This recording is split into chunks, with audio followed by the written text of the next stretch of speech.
sudah memiliki naskah hadisnya, kita akan bacakan bersama-sama. An Abi Sa'id Al-Khudri radhiyallahu ta'ala anhu qal sami'tu Rasulullah sallallahu alaihi wasallam yaqul man ra'a minkum munkaran falyughayyirhu biyadihi fa illam yastati' fa bilisanihi wa illam yastati' fa biqalbihi wa dzalika adhaful iman. Rasulullah sallallahu alaihi wasallam bersabda, barang siapa di antara kalian yang melihat kemungkaran, maka ubahlah kemungkaran itu dengan tangan kalian. Dan barang siapa yang melihat kemungkaran, kemudian tidak bisa mencegahnya dengan tangan, maka cegahlah dengan lisan kalian. Dan barang siapa yang melihat kemungkaran, kemudian tidak bisa merubahnya dengan lisan, maka ubahlah dengan hati kalian. Dzalika adhaful iman, kata Rasulullah, orang yang tidak bisa mencegah kemungkaran kecuali dengan hatinya, mereka adalah selemah-lemahnya iman. Teman-teman, kemarin kita sempat bahas siapa Abu Sa'id Al-Khudri ini. Beliau adalah salah seorang sahabat Rasulullah Sallallahu Alaihi Wasallam yang masuk Islamnya di usia yang sangat belia. Umur 10 tahun, bapaknya Abu Sa'id Al-Khudri ini, Sa'ad bin Malik Al-Khazraji Al-Ansari, datang kepada Rasulullah Sallallahu Alaihi Wasallam sangat bersemangat membawa anaknya untuk diajak ke medan perang.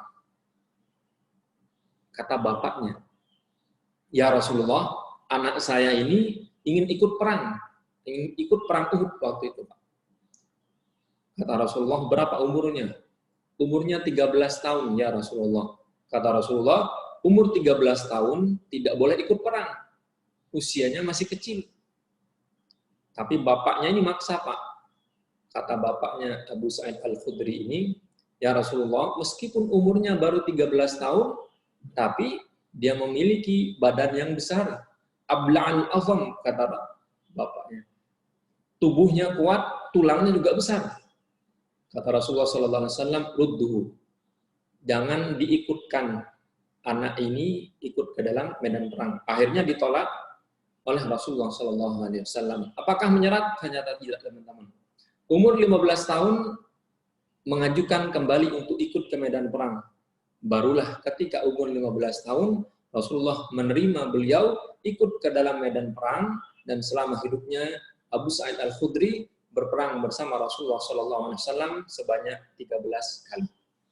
Kemudian kita akan pelajari hadisnya. Sami'tu Rasulullah sallallahu alaihi wasallam yaqul. Ketika ada kata sami'tu, berarti Abu Sa'id Al-Khudri ini mendengarkan langsung dari Rasulullah sallallahu alaihi wasallam tanpa perantara. Ketika Rasulullah sallallahu alaihi wasallam mengatakan hadis ini, berarti Abu Sa'id Al-Khudri ada di depan Rasulullah sallallahu alaihi wasallam. Nah, ini menganjurkan kepada kita untuk sering bertatap muka dengan guru-guru kita, dengan para ustadz kita. Rasulullah SAW dan para sahabat mengajarkan seperti itu. Ilmu tidak cukup didapatkan lewat buku, tapi ilmu, kata Rasulullah SAW, harus didapatkan dengan cara berguru. Ada sanadnya. Rasulullah mengajarkan kepada sahabat, sahabat mewariskan sanad itu kepada tabi'in, kemudian turun kepada generasi setelahnya, tabi'ut tabi'in, dan kepada ulama-ulama beliau. Nah, Abu Sa'id Al-Khudri mendengarkan langsung dari Rasulullah SAW, maka beliau berkata, sami'tu. Saya mendengar langsung Rasulullah SAW mengatakan perkataan ini. Man ra'a minkum mungkaran, barang siapa di antara kalian melihat sebuah kemungkaran, maka ubahlah dengan tangan kalian. Apa arti tangan di sini? Falyughayyirhu biyadihi. Jika sanggup merubah kemungkaran, ada orang bermaksiat di depan mata kita, Pak. Kita punya kekuasaan, maka ubahlah kemaksiatan itu dengan kekuasaan kita. Bikin peraturan, kemudian larang kemaksiatan. Kita punya kekayaan, Pak. Ada orang, karyawan kita, tetangga kita, bermaksiat di depan mata kita. Kata Rasulullah, ubahlah dengan kekayaan kalian. Ini yang disebut dengan al-yad. Ada kekuatan, ada kekuasaan, ada jabatan. Inilah kenapa Rasulullah SAW menganjurkan kita untuk menjadi orang yang kaya, yang kuat, yang memiliki jabatan. Di zaman Rasulullah SAW, jabatan tertinggi dipegang oleh orang-orang yang mukmin yang bertakwa. Kemudian setelah zaman Rasulullah, kemudian para sahabat, generasi-generasi setelah beliau, kualitas iman dan ketakwaannya mulai menurun. Maka betullah sabda Rasulullah SAW, khairul quruni qarni, tsummal ladzina yalunahum, tsummal ladzina yalunahum. Generasi terbaik adalah generasi di zamanku, kata Rasulullah. Kemudian abad setelah itu, kemudian abad setelah itu. Nah, apa arti kemungkaran di sini, teman-teman? Dalam bahasa Arab, kemungkaran itu artinya maqabuha. Apa yang diartikan sebagai yang tidak baik. Maqabuha syar'an au aqlan. Sawa'un kana qaulan au fi'lan au i'tiqadan. Kemungkaran itu sesuatu yang dianggap tidak baik oleh agama dan oleh logika. Agama kita bilang tidak baik. Logika kita berkata tidak baik. Contoh, ketika seseorang ingin melakukan dosa besar, minum khamar, berjudi, berzina, misalkan. Ketika seseorang ingin minum khamar, Pak, agama mengatakan minum khamar tidak baik. Logika membenarkan, betul. Kalau minum khamar, saya bisa mabuk. Kalau saya mabuk, bisa bermaksiat yang lain. Hilang akal, hilang kesadaran. Ketika seseorang ingin korupsi, agama mengatakan korupsi tidak baik. Bisa merusak tatanan negara, bisa merusak sistem pemerintahan. Yang benar menjadi salah, yang salah dibenarkan. Karena adanya praktek korupsi. Logika mengatakan tidak baik, agama mengatakan tidak baik, maka korupsi hukumnya mungkar, haram, harus kita larang. Berzina hukumnya mungkar, karena agama kita melarang perzinahan. Logika kita juga tidak menerima ketika kita melihat seseorang berzina di depan mata kita. Suatu ketika datang seorang sahabat kepada Rasulullah SAW, ya Rasulullah, saya mau masuk Islam, saya mau menerima ajaran engkau. Saya mengakui Allah sebagai Tuhan dan engkau, wahai Muhammad, sebagai utusan. Tapi izinkan saya berzina, kata orang Arab Baduin. Kemudian Rasulullah SAW, baiklah. Ketika engkau hendak berzina, saya tanya, apakah kamu rela kalau ada seorang laki-laki berzina dengan saudari perempuan kamu? Kata orang Arab ini, Pak Badu ini, saya gak rela ya Rasulullah. Baik. Apakah kamu rela jika ada seorang laki-laki berzina dengan ibu kandung kamu sendiri? Kata orang Arab Badu ini, saya tidak rela ya Rasulullah. Kalau ada orang yang berzina dengan ibu kandung saya sendiri, akan saya pegal kepalanya. Kemudian Rasulullah SAW dengan sangat bijak bertanya, kalau kamu tidak rela saudari kamu perempuan, ibu kandung kamu berzina dengan seseorang laki-laki, apakah kamu rela? Jika ternyata orang yang kamu zinahi itu adalah saudari kamu sendiri, ibu kandung kamu sendiri. Maka sejak itu, orang Arab Badu ini tidak lagi berzina. Karena logika mengatakan bahwa berzina itu tidak baik. Apapun kondisinya, perzinahan tidak baik. Minum khamar tidak baik, apapun kondisinya. Berjudi tidak baik, logika melarang, agama juga menegaskan larangannya. Kemudian, kata Allah dalam Al-Quran, surat Al-Imran ayat 110. Kuntum khaira ummatin ukhrijat linnas, ta'muruna bil ma'ruf wa tanhauna 'anil munkar. Kalian adalah umat terbaik yang dikeluarkan. Kenapa disebut dengan umat terbaik? Ta'muruna bil ma'ruf. Karena kalian menyeru kepada kebaikan, wa tanhauna 'anil munkar, dan melarang kepada kemungkaran. Kenapa kita disebut dengan umat yang terbaik? Karena kita mampu untuk menyerukan kebaikan, kita mampu untuk melarang kemungkaran. Dengan apa kita menyeru kebaikan? Dengan kekuatan, dengan kekuasaan, dengan kekayaan. Tentu tidak mudah ketika kita tidak memiliki kekayaan, tidak memiliki kekuasaan, tidak memiliki kekuatan, kemudian kita akan merubah suatu kampung misalkan. Di kampung itu tempat maksiat, Pak. Ketika ada kekayaan dalam diri kita, ada kekuasaan dalam diri kita, ada kekuatan, maka kita bisa mencegah kemungkaran itu. Kemudian Ustaz, kalau tidak ada kekayaan, tidak ada kekuasaan, tidak ada jabatan, dengan apa saya bisa merubah kemungkaran itu? Kata Rasulullah, "Faliwayyirhu bilisanihi." Maka cegahlah kemungkaran itu dengan perkataan kalian. Tidak bisa menyampaikan langsung, sampaikan kepada orang terdekat. Tidak bisa bertemu langsung, sampaikan lewat orang yang bertemu dengan kita. Tidak bisa Ustaz, dia pejabat. Bagaimana mungkin kita bersemu dengan dia? Sampaikan lewat surat. Temui protokolernya. Selesai urusan kita. Tidak diterima nasihat kita, Ustaz. Tidak apa-apa. Yang penting kita sudah menyampaikan. Kata Rasulullah SAW, "Idza aradta an tansuha lidhi sultanin, fala tubdihi alaniyatan, walakin ta'khudhuhu biyadihi fayakhlu bihi, wa in qubila wa illa faqad adda ma kana alaihi." Kata Nabi yang mulia, ketika seseorang di antara kalian ingin menyampaikan nasihat kepada pemimpin, kepada orang yang memiliki jabatan, maka jangan sampaikan di depan umum. Tapi ambillah tangannya, kemudian kalian berduaan membicarakan permasalahan yang ingin kalian nasihati. Kalau diterima, alhamdulillah. Tidak diterima, tidak apa-apa, Pak. Kata Rasulullah, faqad adda ma kana alaihi. Kalau tidak diterima, sesungguhnya engkau telah menjalankan kewajiban engkau sebagai seorang muslim untuk memberikan nasihat sesama muslim. Dapat pahala, Pak, menyampaikan kebaikan, meskipun belum diterima nasihat kita oleh pemerintah.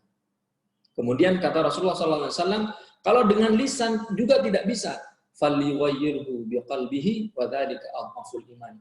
Kalau lisan saja tidak bisa, Pak, minimal hatinya berontak. Ketika ada orang berbuat maksiat di depan kita, hati kita gak enak. Orang begini amat ya, gak malu apa bermaksiat di depan umum. Nah, minimal hati kita tidak terima melihat orang misalkan dia kampanye menggunakan uang. Minimal hati kita tidak terima. Jangan diterima, Pak. Begitu ada serangan fajar, diterima. Ini imannya sudah rusak. Kalau imannya masih ada, meskipun lemah, hatinya tidak mengakui kemungkaran itu. Nah, derajat iman yang paling rendah, kata Rasulullah SAW, ketika dia mengingkari hanya dengan hatinya. Kemudian teman-teman, bagaimana Ustaz, kalau kita tidak mau merubah kemungkaran? Nah, ada konsekuensinya. Dalam riwayat disebutkan, ada beberapa akibat ketika kita tidak mau menyerukan kebaikan dan ketika kita tidak mau melarang kemungkaran. Teman-teman sudah tahu bahwa melarang kemungkaran lebih susah daripada menyeru kebaikan. Menyeru kebaikan semua orang bisa, Pak. Yuk, salat berjamaah. Ayo, salat Jumat di masjid. Ayo, bersedekah. Semua orang bisa menyeru kebaikan karena adalah naluri dari dalam hati yang dikeluarkan lewat mulut. Semua orang bisa. Tapi untuk mencegah kemungkaran lebih sulit. Karena apa? Begitu menyuruh kepada kebaikan, kebaikannya belum ada. Ayo sedekah, sedekahnya belum ada. Kita hanya menyeru. Ayo sholat jamaahnya belum dilakukan. Tapi ketika seseorang mencegah kemungkaran, kemungkarannya sudah di depan mata, Pak. Ada orang, mohon maaf, minum khamar di tengah jalan, mabok. Berarti maboknya sudah ada, baru kita cegah. Maka kata ulama, mencegah itu lebih berat daripada kita menyeru kepada kebaikan. Nah, ada beberapa akibat ketika seorang beriman kepada Allah, mengaku cinta kepada Rasulullah, tapi tidak mau amar ma'ruf nahi munkar, tidak mau menyeru kebaikan, tidak mau mencegah kemungkaran. Apa akibatnya? Yang pertama kata Rasulullah SAW, an Aisyah radhiyallahu taala anha, dari Aisyah, istri dari Rasulullah SAW, beliau berkata bahwa Rasulullah SAW bersabda, Ayuhan nas, innallaha azza wa jalla yaqul, muru bil ma'ruf wanhau 'anil munkar qabla an tad'uni fala ujiba lakum wa tas'aluni fala u'tiyakum wa tastansiruni fala ansurakum. Kata Rasulullah, sesungguhnya Allah Subhanahu wa taala berfirman, wahai manusia, serulah kepada kebaikan, cegahlah kemungkaran sebelum kalian berdoa kemudian tidak aku kabulkan doa kalian. Sebelum kalian meminta pertolongan kepadaku, kemudian pertolongan itu tidak pernah aku hadirkan. Sebelum kalian meminta kepadaku, kata Allah, kemudian aku tidak akan memberinya. Kenapa tidak diberi? Kenapa doa tidak diijabah? Kenapa pertolongan tidak datang? Kata Rasulullah SAW, karena kalian tidak menyeru kepada kebaikan dan kalian tidak mencegah kemungkaran. Pantas Ustaz, doa saya tidak dikabulkan sudah bertahun-tahun. Mungkin karena saya gak mau berdakwah. Betul, Pak. Salah satu tertolaknya doa, kata Rasulullah SAW, adalah karena kita tidak mau berdakwah. Ada tetangga bermaksiat, makan yang haram, transaksi riba, minum khamar, kita diam saja. Maka ketika kita mendiamkan kemungkaran, kata Rasulullah, doa kita tidak dikabulkan oleh Allah Subhanahu wa Ta'ala. Pantas Ustaz, pertolongan tidak datang bertahun-tahun. Mungkin karena ini faktornya. Ada saudara saya makan haram, saya biarkan. Ada teman kantor saya gak sholat, saya biarkan. Ada tetangga saya transaksi riba, saya dibiarkan. Nah, semua pembiaran terhadap kemungkaran ini teman-teman yang menyebabkan doa-doa kita tidak diterima oleh Allah Subhanahu wa Ta'ala. Jadi, akibat dari tidak menyerukan kita kepada kebaikan, akibat dari kita meninggalkan nahi mungkar, yang pertama adalah doa kita tidak dikabulkan, pertolongan dari Allah tidak datang, dan yang ketiga adalah begitu kita meminta tidak diberi. Akibat pertama ketika kita meninggalkan amar ma'ruf nahi mungkar. Jadi kita evaluasi, Pak. Mungkin selama ini tidak ngeh nih. Kenapa doa belum dikabulkan sama Allah? Padahal sedekah banyak, sholat berjamaah 5 waktu, tahajud tiap malam, duha tiap pagi, sedekah lancar. Tapi rezeki kok seret, Ustaz. Nah, bisa jadi karena kita tidak mau berdakwah. Kenapa, Ustaz? Orang ketika tidak mau berdakwah, doanya tidak dikabulkan, pertolongan tidak datang. Ketika kita tidak berdakwah, sejatinya kita tidak mau menolong saudara kita. Itulah yang menyebabkan Allah tidak mau menolong kita. Bahkan dalam riwayat yang disebutkan, Wallahu fi aunil abdi, maka al abdu fi auni akhihi. Sesungguhnya Allah berada dalam pertolongan seseorang akan menolong kita selama kita menolong saudara-saudara kita yang lain. Maka teman-teman evaluasi, bisa jadi doa-doa yang selama ini belum datang ijabahnya berasal dari amal ma'ruf nahi mungkar yang tidak kita jalankan. Kemudian kata Rasulullah SAW, sebab kedua di antara tertolaknya doa atau di antara sebab-sebab ketika kita tidak mau menyeru kebaikan. Yang pertama adalah tidak ijabahnya doa, dan yang kedua kata Rasulullah SAW, man tarakal amra bil ma'ruf wan nahya 'anil munkar min makhafatil makhluqin nuzi'at minhu haibatut ta'ah falau amara waladahu aw ba'da mawalihi lastakhaffa bihi. Di antara sebab, di antara akibat dari kita tidak menyeru kebaikan, dari kita tidak mencegah kemungkaran, kata Rasulullah SAW, barang siapa yang meninggalkan amar ma'ruf nahi mungkar karena dia takut kepada manusia. Nggak enak, Pak, ada orang sholat mau ditegur, orang ini sholat berjamaah apa enggak? Saudara kita sudah sholat apa enggak? Orang-orang di kantor kita lihat mereka nggak sholat, cuma kita nggak mau negur. Nggak enak sama manusia, takut dikira soalim, takut dibilang ria, takut dibilang sok jadi ustadz dan sebagainya, takut sama makhluk. Akibatnya apa? Kata Rasulullah SAW, nuzi'at minhu haibatut ta'ah. Orang yang tidak menyeru kepada kebaikan, tidak mencegah kepada kemungkaran, akan diambil kewibawaan dari dalam hatinya. Akibatnya apa? Kata Nabi, begitu orang ini yang tidak mau menyeru kebaikan, tidak mau mencegah kemungkaran, ketika orang ini menyuruh anaknya atau menyuruh pembantunya, maka anaknya tidak mau nurut. Gara-gara apa? Tidak mau amar ma'ruf nahi mungkar. Ini kita harus evaluasi. Kenapa anak kita tidak patuh kepada orang tua? Kenapa anak kita disuruh ke barat, malah dia ke timur? Disuruh tidur, malah dia bermain. Disuruh belajar, malah main game dan sebagainya. Bisa saja karena kita tidak mau melaksanakan amar ma'ruf nahi munkar. Pantas Ustaz, anak saya kalau disuruh gak mau nurut. Betul. Karena kita tidak mau amar ma'ruf nahi munkar. Nah, amar ma'ruf nahi munkar ini kita simpelkan menjadi dakwah. Ketika seseorang tidak mau berdakwah, tidak mau peduli kepada saudaranya, tidak mau tahu urusan tetangganya, saudara makan haram, tetangga makan haram, nggak mau peduli, nggak mau mendakwahi. Akibatnya apa? Kata Rasulullah, kalau orang ini nyuruh anaknya tidak akan taat kepada dia. Kalau nyuruh pembantunya juga menjalankan perintahnya setengah-setengah, Pak. Akibat dia tidak menjalankan amar ma'ruf nahi munkar, yaitu hilangnya kewibawaan. Sebab yang ketiga, kata Rasulullah sallallahu alaihi wasallam, An Ibnu Umar radhiyallahu taala anhuma, qala Rasulullah sallallahu alaihi wasallam, la ta'murunna bil ma'ruf wa la tanhaunna 'anil munkar aw yusallitonna aw la yusallitanna Allahu 'alaikum syirarakum. Hendaklah kalian menyeru kepada kebaikan, mencegah kepada kemungkaran. Kalau kalian tidak melakukan itu, kata Rasulullah, aw la yusallitanna Allahu syirarakum, maka Allah akan menghadirkan pemimpin yang tidak baik kepada kalian. Terpilihlah pemimpin yang tidak kita inginkan. Terpilihlah pejabat-pejabat yang tidak amanah.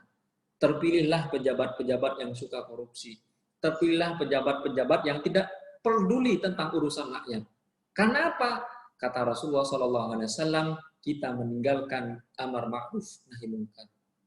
Jadi akibat yang ketiga, kalau kita tidak mau berdakwah, Pak, tidak mau peduli dengan saudara, tidak care dengan tetangga, Allah juga tidak mau peduli dengan urusan kita. Akibatnya dihadirkan pejabat-pejabat, dihadirkan pemimpin-pemimpin yang tidak baik. Pantas Ustaz, pemimpin yang sekarang tidak baik. Bisa saja Pak, tapi jangan menyalahkan pemimpin, jangan menyalahkan keadaan. Tidak perlu ada yang disalahkan dalam setiap kejadian. Tidak perlu ada yang disalahkan dalam kondisi hidup. Tidak perlu ada yang disalahkan dengan semua yang terjadi dalam hidup kita. Yang perlu kita evaluasi adalah diri kita sendiri. Kenapa tidak mau amar ma'ruf nahi munkar? Minimal dakwah itu terjadi dalam keluarga kita. Tidak mampu berdakwah kepada tetangga, dakwahi istri kita, dakwahi anak-anak kita.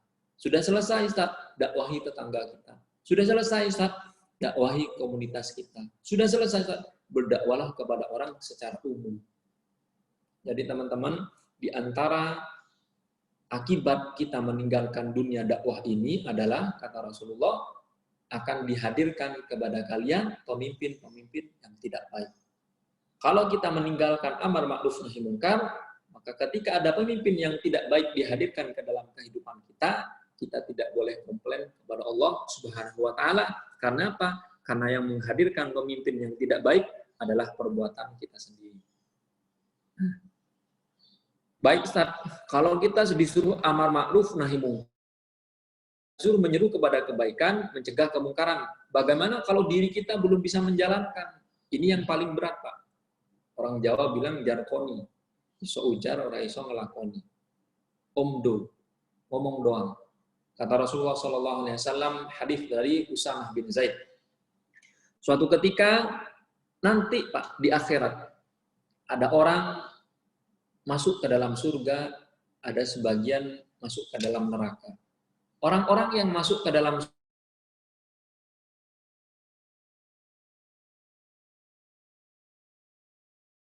dengan dosa, kemudian bertaubat. Orang-orang yang sebelumnya makan haram, kemudian dia bertaubat. Orang-orang yang sebelumnya transaksi riba, kemudian mereka bertaubat. Nah, orang-orang yang sudah taubat ini masuk ke dalam surga dengan izin Allah Subhanahu wa taala. Nah, ternyata di surga dia tidak mendapatkan orang yang mengajarkan, orang yang mengajak dia untuk meninggalkan yang haram. Di surga mereka tidak mendapati orang yang menyerukan kebaikan, dia tidak mendapati orang yang mencegah kemungkaran. Kemudian mereka bilang, kemana orang yang dulu pernah mendakwahi kita? Kemana dulu ustadz-ustadz yang pernah menyuruh kita untuk berbuat baik? Kemana dulu guru-guru kita yang mencegah kemungkaran? Nah, orang ini bertanya-tanya, Pak. Padahal mereka ini taubatnya di akhir-akhir. Kemudian ditampakkan kepada mereka, ternyata orang yang mendakwahi mereka ada di neraka. Ini berat, tugas dakwah itu berat. Kemudian bertanyalah mereka yang ditakdirkan masuk ke dalam surga. Kata mereka, ya fulan malaqita. Kenapa engkau kami temukan di neraka? Alam takun ta'muru bil ma'ruf wa tanha 'anil munkar. Bukankah engkau dulu di dunia menyerukan kepada kebaikan, mencegah keburukan? Bukankah engkau dulu yang melarang kami untuk memakan riba? Bukankah engkau dulu yang menyuruhkan kepada kami untuk berdakwah? Bukankah engkau dulu yang menyuruh kami untuk membaca Al-Quran? Bukankah engkau yang dulu menyerukan kepada kami di dunia untuk mengerjakan sholat berjamaah di waktu? Kemudian orang yang masuk neraka tadi berkata, bala, betul, kuntu amuru bil ma'ruf wala atihi, wa anha 'anil munkar wala antahi. Betul, dulu saya di dunia memang berkoar-koar, menyeru kebaikan, melarang kemungkaran. Saya nyuruh orang sholat berjamaah, tapi saya nggak sholat jamaah. Saya nyuruh orang untuk berpuasa, saya tidak puasa. Saya nyuruh orang untuk sholat tahajud, saya tidak tahajud. Kuntu amuru bil ma'ruf, saya menyerukan kepada kebaikan, tapi kebaikan itu tidak saya jalankan. Kemudian, wa kuntu anha 'anil munkar wala antahi. Di satu sisi saya menyeru kebaikan, saya tidak menjalankan kebaikan. Di sisi lain, saya paling vokal. Melarang orang untuk transaksi riba, melarang orang untuk berzina, melarang orang untuk berbuat kemungkaran, melarang orang untuk bermaksiat. Tapi saya justru bermaksiat. Dia sendiri ngomong, sholat berjamaahlah kalian. Ternyata gak sholat jamaah orang yang ngomong tadi. Dia sendiri ngomong, jangan kalian makan riba. Ternyata dia makan ribanya paling banyak, Pak. Maka orang yang seperti ini, kata Rasulullah SAW, kelak di akhirat akan dipertemukan dengan orang-orang yang didakwahinya. Ini yang kita berat untuk menyampaikan, Pak. Kita menyerukan kepada kebaikan, ayo sholat berjamaah, ayo sedekah. Ternyata kita gak sedekah. Tinggalkan riba, tinggalkan khamr, tinggalkan perzinahan, tinggalkan kemaksiatan. Kita larang semua itu, Pak. Ternyata kita paling depan nih mengerjakan kemungkaran. Maka kelak, na'udzubillah, kita berdoa kepada Allah agar kita diselamatkan dari fitnah ini. Kelak di akhirat, Pak, orang-orang yang kita dakwahi akan dipertemukan kepada kita. Dengan dalil hadis Rasulullah SAW dari Usamah bin Zaid. Orang yang berdakwah, kemudian dakwahnya hanya sebatas di omongan, tidak dikerjakan. Orang yang menyerukan amar ma'ruf, ternyata ma'ruf itu, kebaikan itu hanya dalam omongan, tidak pernah dia kerjakan. Orang yang mencegah kemungkaran, melarang orang bermaksiat, melarang orang minum khamr, transaksi riba, dan sebagainya, ternyata mereka maksiatnya paling besar daripada orang yang diseru. Nah, ini nanti akan bertemu di akhirat antara orang yang berdakwah dengan orang-orang yang didakwahi. Orang yang berdakwah ternyata tidak menjalankan apa yang didakwahkan, masuk ke dalam neraka. Kemudian bertemu dengan orang-orang yang didakwahi. Berat untuk kita sampaikan, tapi karena hadis Rasulullah SAW harus kita jelaskan. Kemudian Allah berfirman, ya ayyuhalladzina amanu lima taquluna ma la taf'alun. Kabura maqtan indallah an taqulu ma la taf'alun. Wahai orang-orang yang beriman, kenapa kalian tidak melaksanakan apa yang kalian perintahkan? Sangat besar murka Allah ketika kalian mengatakan sesuatu apa yang tidak kalian kerjakan. Menyeru kebaikan, ternyata dia gak baik, Pak. Mencegah kemungkaran, ternyata dia mungkarnya paling besar. Nah, orang-orang yang seperti ini, na'udzubillah, kelak akan dipertemukan dengan orang-orang yang didakwahinya. Na'udzubillah min dzalik. Maka teman-teman yang sudah fokus untuk hijrah, teman-teman yang fokus untuk berdakwah, jangan kembali ke dosa yang masa lalu. Fokus ke masa depan, agar apa? Agar dosa-dosa di masa yang lalu bisa terampuni dengan dakwah kita yang kita jalankan saat ini. Ini teman-teman yang bisa kita pelajari hari ini. Jika ada pertanyaan, jika ada yang ingin ditambahkan, kami persilahkan. Pak Syarif boleh memfasilitasi.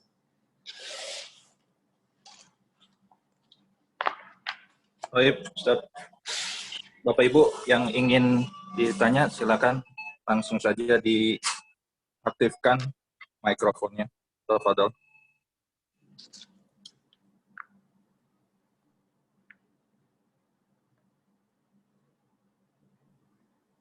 Baik Ustaz, sambil... Katanya dulu, Ustaz. Assalamualaikum warahmatullahi wabarakatuh. Oh, Pak Iskandar, tafadhol Pak. Ya. Assalamualaikum, Ustaz. Waalaikumsalam warahmatullahi wabarakatuh. Sehat, Ustaz ya. Alhamdulillah. Alhamdulillah. Ustaz, dalam Quran surat Asy-Syura ayat 30 yang berbunyi a'udzubillahi minasyaitonir rajim wa ma asabakum min musibatin wa bima kasabat aydikum, dan apa saja musibah yang menimpa kamu maka adalah disebabkan oleh perbuatan tangan sendiri. Ini seperti apa yang menimpa Ustaz sendiri dengan musibah kebakaran rumah ya, harusnya kalau dihubungkan dengan konteks pada kajian pada seperti ini tentang menjaga kemungkaran amat ma'ruf kan apa Ustaz, kalau boleh tahu. Demikian, terima kasih Ustaz. Assalamualaikum warahmatullahi wabarakatuh. Waalaikumsalam warahmatullahi wabarakatuh. Terima kasih Pak Iskandar. Asy-Syura ayat 30. A'udzubillahi minasyaitonir rajim. Wa ma asabakum min musibatin fabima kasabat aydikum. Kemudian Allah melanjutkan wa ya'fu an katsir. Semua musibah yang terjadi terhadap diri kalian sendiri adalah sebab dari dosa-dosa yang pernah kalian lakukan. Kenapa musibah dihadirkan? Wa ya'fu an katsir, untuk menghapus banyaknya dosa-dosa kalian. Kenapa ada musibah? Ada dosa. Kenapa Allah hadirkan ujian? Untuk menghapus kemaksiatan. Kalau ujian itu tidak dihadirkan kepada kita, sedangkan dosa kita menumpuk, bagaimana kita nanti mempertanggungjawabkan? Maka dari rahmat Allah Subhanahu wa Ta'ala dihadirkan musibah. Musibah itu bisa jadi ujian, bisa jadi azab. Ujian, kalau musibah itu terjadi ketika kita sedang taat. Kita sholat sudah on time 5 waktu berjamaah, sholat tahajud sudah konsisten, sholat duha istiqomah setiap pagi. Nah, ketika kita sudah taat kepada Allah, sholat kita sudah benar, sedekah kita sudah banyak, datang musibah. Maka ini yang disebut dengan ujian. Ujian apa? Untuk menaikkan derajat. Tapi ketika musibah itu datang, kita sedang bermaksiat, tidak pernah sholat, sedekah juga tidak ada. Sholat tahajud boro-boro, duha tidak pernah dilakukan.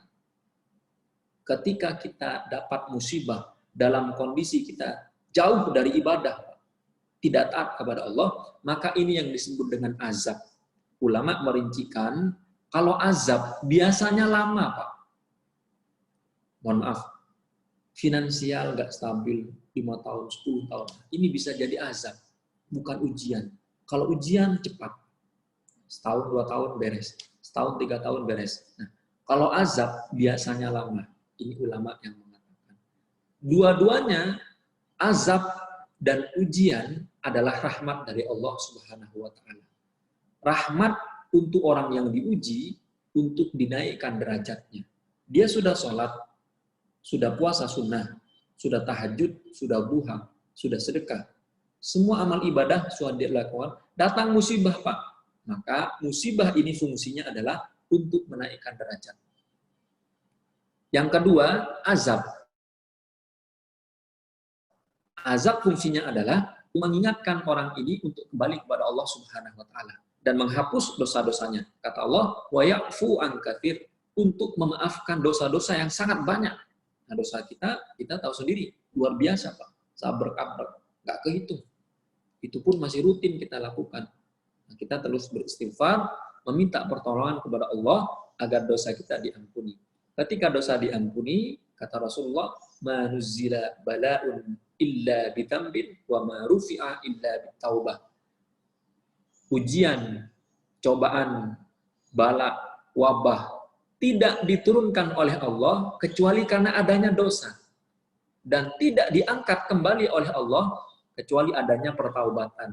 Jadi kalau kita sudah taubat, barulah ujian itu diangkat oleh Allah Subhanahu wa ta'ala. Allah berfirman, "Amman yujibul mudtarra idza da'ahu wa yakshifus su'a wa yaj'alukum khulafa'al ardh ailahum Allah qalilan ma tadhakkarun."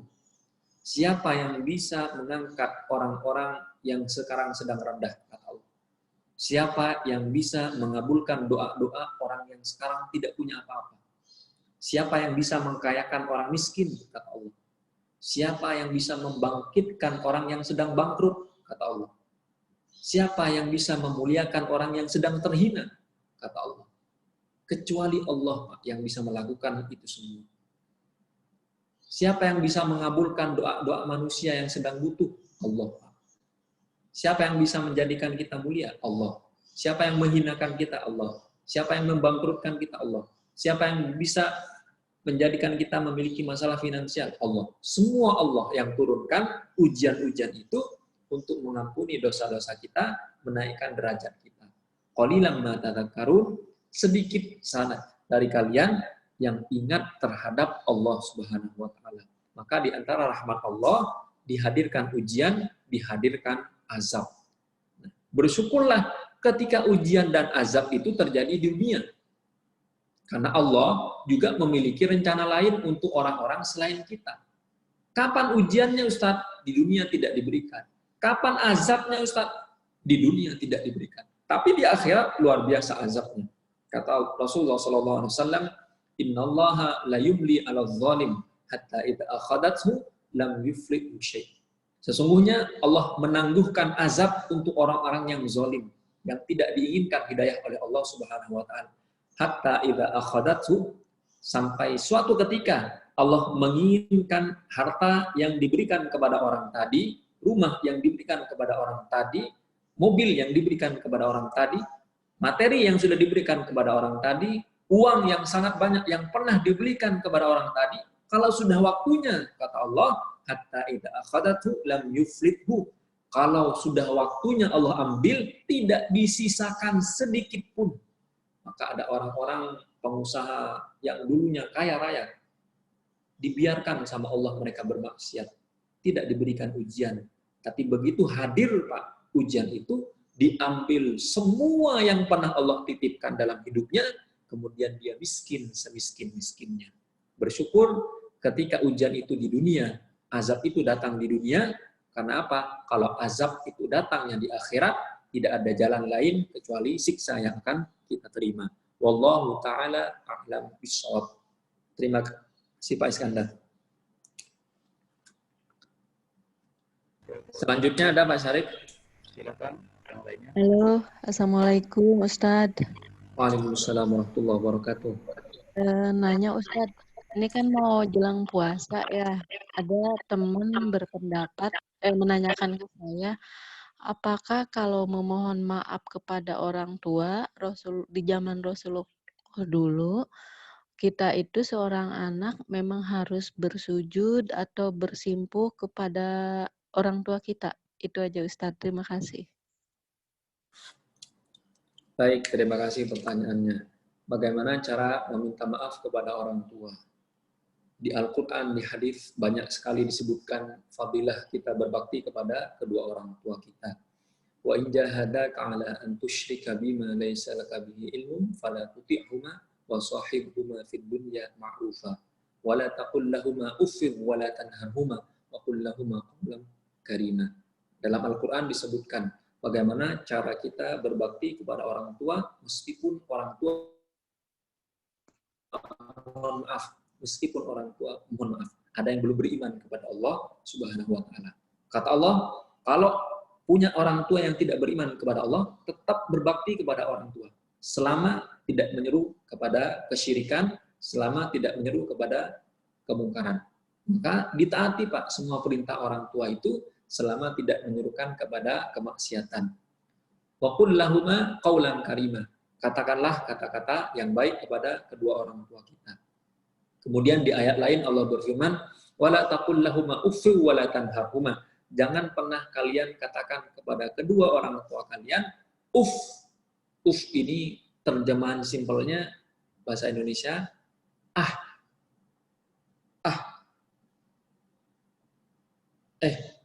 Nah, semua kata-kata yang mewakili kita tidak suka terhadap orang tua kita. Nah, itu yang disebut dengan uff. Wala tanharhuma. Bahkan jangan pernah membentak, jangan meninggikan suara kita di depan orang tua kita. Berat sekali. Nah, di antara azab yang akan Allah hadirkan di dunia sebelum di akhirat, kata Rasulullah SAW, adalah ketika seseorang tidak berbakti kepada orang tuanya. Azabnya langsung. Ajjalalahu uqubah fid dunya. Azabnya akan disegerakan di dunia bagi orang yang tidak berbakti kepada orang tuanya. Orang yang durhaka, Pak, kata Rasulullah, al-aq liwalidayhi, yang berdurhaka kepada kedua orang tuanya, azabnya diberikan di dunia. Maka tidak pernah ada dalam sejarah disebutkan ada orang sukses yang tidak berbakti kepada orang tua. Tidak ada, Pak. Tidak pernah ada dalam sejarah orang yang hidupnya bahagia sementara dia tidak berbakti kepada orang tua. Tidak pernah ada. Tidak pernah kita temukan orang yang kaya raya, bahagia hidupnya, tidak ada masalah, kemudian dia tidak berbakti kepada orang tua. Tidak mungkin, Pak. Karena kata Rasulullah SAW, ridallah fi ridal walidain wa sukhtullah fi sukhtil walidain. Ridha Allah, kerelaan Allah ada dalam kerelaan orang tua. Orang tua kita senang, Pak, Allah akan menyenangkan kita. Kita berbakti kepada orang tua, akan dimudahkan semua urusan kita. Nah, bisa jadi dosa-dosa yang pernah kita lakukan kepada orang tua menjadi sebab tertolaknya doa-doa kita. Nah, bagaimana cara minta maaf, Ustaz? Karena kita manusia, mahlul khata' wan nisyan, tempatnya salah, tempatnya khilaf, lupa, alpa, dan sebagainya, itu adalah naluri manusia, sering salah. Kalau kita salah, memang ada riwayat disebutkan surga itu berada di bawah telapak kaki ibu. Ada riwayat menyebutkan al-jannatu tahta aqdamil ummahat. Meskipun riwayat ini masih diperselisihkan. Yang benar adalah kata Rasulullah SAW, fa innal jannata tahta aqdamiha, bahwa sesungguhnya surga itu berada di bawah telapak kakinya, telapak kaki ibu. Nah, bagaimana cara minta maafnya? Apakah kita harus bersujud, harus mencium kaki ibu? Tidak seperti itu. Merendahkan diri di depan orang tua memang dianjurkan. Tapi untuk bersujud di depan manusia juga tidak diperbolehkan. Ada hadis yang meriwayatkan, kalau seandainya, kata Rasulullah, aku berhak menyuruh seseorang untuk bersujud kepada manusia, saya berhak menyuruh seorang hamba bersujud kepada hamba yang lain, maka akan aku perintahkan seorang istri bersujud kepada suaminya. Tapi ternyata sujud itu tidak boleh dilakukan kecuali kepada Allah. Maka kita tidak diperintahkan untuk sujud kepada orang tua. Adapun mencium tangan, mencium pipi, dan sebagainya, itu dianjurkan. Suatu ketika datang orang Arab Badui kepada Rasulullah SAW. Melihat Rasulullah mencium anaknya, mencium cucunya. Kemudian orang Arab Badui ini berkata, ya Rasulullah, saya punya 10 anak. Dari 10 anak yang saya punya, tidak ada satupun yang pernah saya cium. Kata Rasulullah SAW, pulanglah kamu, kemudian cium anak kamu. Akhirnya orang Arab Badui ini pulang dan mencium anak-anaknya. Nah, jadi tidak dianjurkan kita bersujud. Adapun tradisi sungkem dan sebagainya, itu kita anggap sebagai tradisi yang baik selama kita tidak berniat untuk sujud kepada manusia, siapapun manusia. Selama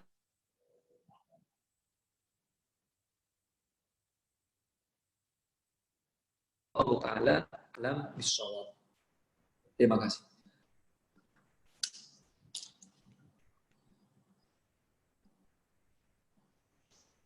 Baik, tidak ada Pak Syarif. Silakan bapak-bapak lainnya, ibu-ibu, mungkin ada yang mau ditanyakan. diaktifkan saja.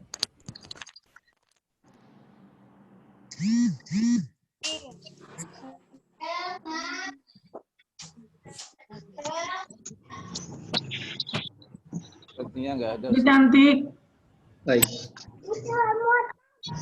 Baiklah, kalau tidak ada, kita bacakan kesimpulan dari kajian kita pada pagi hari ini. Yang pertama, amar ma'ruf nahi munkar adalah perintah dari Allah Subhanahu wa taala. Gimana kabarnya, Nenek? Gimana kabarnya gitu. Ayatnya jelas.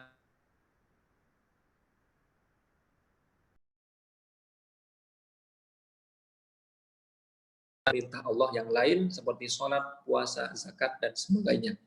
Kemudian di antara sebab-sebab atau akibat-akibat yang akan kita terima, dampak buruk yang akan kita terima ketika kita tidak menjalankan amar ma'ruf nahi munkar, yang pertama kata Rasulullah SAW, doa kita tidak diterima. Ternyata sebab dari tertolaknya doa kita adalah ketika kita meninggalkan amar ma'ruf nahi munkar. Yang kedua, ketika kita meninggalkan amar ma'ruf nahi munkar, akan dihadirkan dalam kehidupan kita pemimpin-pemimpin yang tidak amanah, pemimpin-pemimpin yang tidak baik, kemudian pemimpin itu dalam tanda kutip menzolimi kita. Sedangkan yang ketiga, ketika kita meninggalkan amar ma'ruf nahi munkar, Allah akan mencabut kewibawaan dalam diri kita. Sehingga ketika kita menyuruh anak kita menyuruh pembantu kita, anak-anak dan pembantu kita tidak melaksanakan apa yang kita suruh. Ini teman-teman yang bisa kita sampaikan pada pagi hari ini. Semoga kajian yang kita adakan bermanfaat untuk diri kita, bermanfaat untuk anak istri kita, bermanfaat untuk orang-orang yang pernah berbuat baik kepada kita. Kita tutup kajian kita dengan doa kafaratul majlis. Subhanakallahumma wa bihamdika asyhadu an la ilaha illa anta astaghfiruka wa atubu ilaik. Sallallahu ala sayyidina Muhammad.